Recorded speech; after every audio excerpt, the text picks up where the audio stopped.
Yump, it was all a dream. Related to killers and dope fiends. Cousin was moving at 14.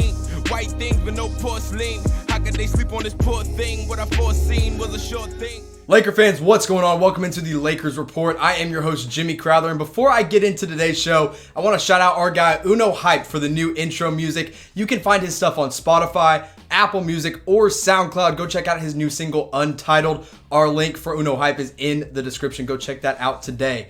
Now let's get into some news and rumors for our Los Angeles Lakers. Starting out with Rajon Rondo. Is he ever going to come back? Now, he was supposed to return from his injury against the Toronto Raptors. Obviously, that didn't happen. He's been dealing with some calf soreness. Obviously, he had the broken hand last year. I think he's still recovering from that, but hopefully he's all the way back. But now that he's, supposed to be cleared, you'd like to see him back in the rotation because last year he did put up okay numbers, 9.2 points per game, 8 assists, 5.3 rebounds, and he actually shot 35.9% from three, which is great from a point guard who is not known for his three-point shooting in Rajon Rondo. Now, of course, we know he didn't work that well with LeBron on the floor. He likes to have the ball in his hands. If he's off the ball, he's basically useless.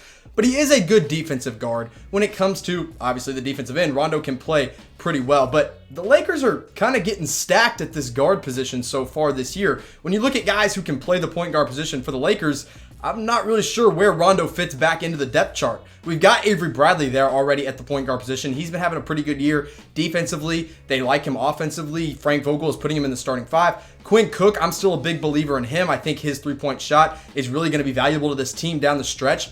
Obviously, Alex Caruso, everybody's favorite player on the Lakers right now, not named LeBron or AD. And then at the end of the depth chart at this point, it might be Rajon Rondo. So even if he and when he does come back, I'm not sure how many minutes he's going to get in this point guard rotation.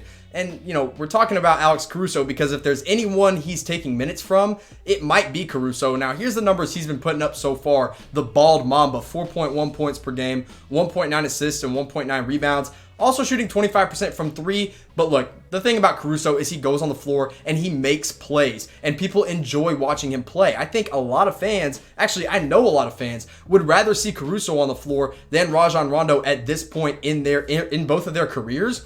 So if I'm Vogel, and even when Rondo's back, yes, you like the veteran presence, but I'm going to be giving Alex Caruso the minutes over Rondo at this point in their careers because I want to see the younger guy develop. I want to see what he can become. We know what Rondo is. We know he can pass the ball well. Yeah, he's an okay three-point shooter, but I don't think you can rely on that. So I'm saying give Alex Caruso more minutes than Rondo at this point. But look, when he does come back, I think Rondo could find himself maybe starting a couple games, maybe being in the starting rotation. I think Bradley should still have that spot. But if Rondo wants to start, then on paper, this is a good lineup. Rondo, Danny Green, LeBron James, Anthony Davis, and JaVale McGee. Now, I don't expect this to happen, but this is a lineup we could definitely see in the future, especially if guys like Bradley, Quinn Cook, and even Alex Caruso start to struggle. You bring in a veteran guy that you believe in Rajon Rondo and see what he can do alongside LeBron and Danny Green with those, three wings right there. But I got to ask the Laker fans, I gave you my opinion, who should be getting more minutes? Type R for Rondo, type C for Caruso. I would be spamming C right now because I'm all in on the Alex Caruso hype train. I do think he is a valuable player at the end of the bench. Obviously he's not going to be winning any Sixth Man of the Year awards, but when he comes in, he makes a real difference. Maybe it doesn't always show up in the box score, but his energy, his hustle, and of course his dunks get the crowd going. So I'm going to be typing C for Caruso. Let me know what you guys think. And I'm going to give you a minute to vote while I tell you about BetDSI. That is our ad partner here at Chat Sports. Look, if you're looking to bet on some Laker games and you're looking to make some real cold hard cash, you're going to want to use BetDSI. You go to this link, chatsports.com/bet, and then you put the promo code in for our Laker fans only, Lakers 120, and BetDSI is going to hook you guys up with a 120% deposit bonus. That means you put some money down, they're going to match it and add some money in for you on your first bet with BetDSI. So again, that link, chatsports.com/bet, and use our promo code Lakers 120. Now let's get into Kyle Kuzma. He's officially off his minutes restriction. Thank the good Lord, because look, it's been rough. When you're coming off an injury and you got a minutes restriction, you can't make a real impact. And Kuzma was definitely struggling from the field as he was returning from that stress reaction. Thank goodness he's back because he's a valuable piece in this Laker rotation. A Sixth Man of the Year candidate if he can keep up his consistency. Now, I haven't loved what I've seen from Kuzma so far. When you look at the numbers back last season, 2018-19, compared to this season, 2019-20, It's not pretty, but again, the minutes restriction hurts, and this is basically his preseason because the guy didn't get a preseason, so he's still getting warmed up this year. Last year, 19 points per game, 6 boards, 3 assists, 30% from 3 in 33 minutes. Now, this isn't the same Lakers team from last year by any means, but so far, here's what Kuzma's done in his limited time. 9 points per game, 4 rebounds, 1 assist, but 13% from 3. Now, if you're on a minutes restriction or not, you should not be shooting 13% from 3. I think that's got to go way up, and I think it will now that he's off the restriction. You know, he played about 25 minutes in that Raptors game, and he played really well. In the back half, he finally got warmed up, and he was looking a lot better. I expect him to get 25-ish minutes per night, and I think that'll be really important for the Lakers going forward. And look, when it comes to crunch time, Kuzma should be in because I believe he is one of the 5 best players on this Lakers team, bar none. He might even be the 3rd best player on this team. You got LeBron, of course. He'll be running your point in crunch time. Danny Green, Kyle Kuzma, go ahead and put him at the small forward. I think he makes sense there with AD at the 4 and Dwight Howard at the 5. Now, this depends pretty heavily on matchups. If you're going up against a team that, has a small ball 4 in, then yes, AD can play the 5, Kuzma's the 4, and you make the rotations however you want.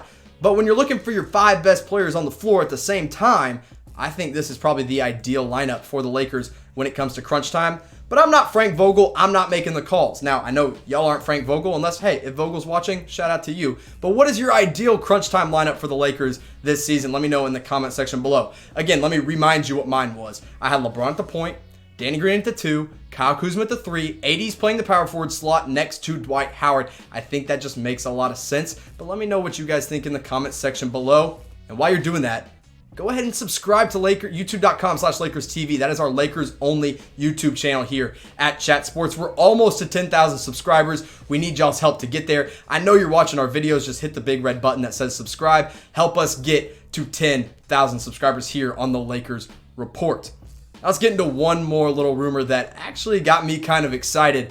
And this one's surrounding Dwight Howard. Now look, first of all, Dwight Howard is having an incredible year.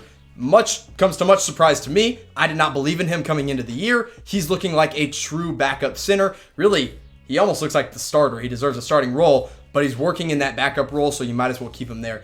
But the rumor today is that Dwight Howard might be considering returning to the dunk contest once again. Now, back in his Orlando Magic days, he was just incredible. I mean, those dunk contests are one of my favorite early memories of basketball, is watching him put on the Superman cape, go into the telephone booth, and come out as Superman, and then going off with Nate Robinson. That was incredible.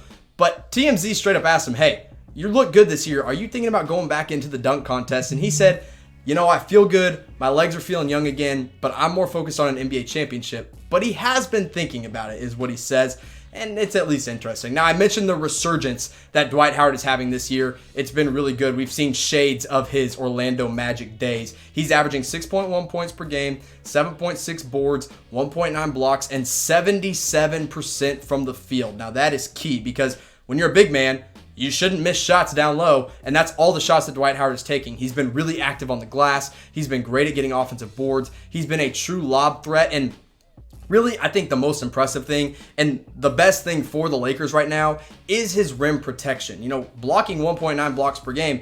He has been up in the top 10 of blocks per game. I'm not sure where he sits as of right now, but it has been a good year for Dwight Howard. Now, he didn't look as good against the Raptors. He still went 3 of 3 from the field. He had 9 points and 6 boards, but he didn't block any shots. Now, every once in a while, Dwight Howard does get into foul trouble. That's definitely something to monitor with him throughout the year. But I like what I've seen from Dwight Howard, and heck, I'd love to see him back in the dunk contest. Now, the past 5 dunk contest winners, you don't see a lot of centers. You got Hamidou Diallo from the Oklahoma City Thunder, Donovan Mitchell from the Jazz, Glenn Robinson III randomly won it one year. That was probably one of the worst dunk contests of all time. And then Zach LaVine won it twice. Now, any dunk contest Zach LaVine is in, I am watching. But again, the thing with this list is there's not a lot of big men. Dwight Howard would be one of the first few big men to win it in quite a while.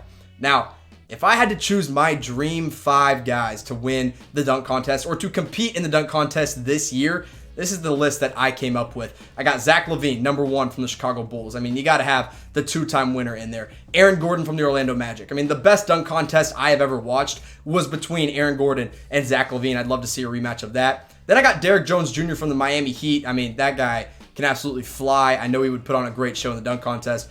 Of course, you got to put the reigning champ back in there, Hamidou Diallo. He's really, really fun to watch. And then I've got Zion Williamson. I want to see a rookie go into the dunk contest, and especially a rookie of Zion's caliber. That would be a lot of fun to watch. Now, there are 6 guys that compete in the dunk contest, so I guess my 6th would have to be Dwight Howard. Let's see him back for old time's sake. But I want to ask you guys, who do you want to see in this year's dunk competition? Let me know. All 6 guys, maybe each one do your top 5, top 3. I think Zach LaVine and Aaron Gordon got to be locks for just about everyone, but everyone else kind of up for grabs. So let me know in the comment section below who you want to see in the dunk contest this year.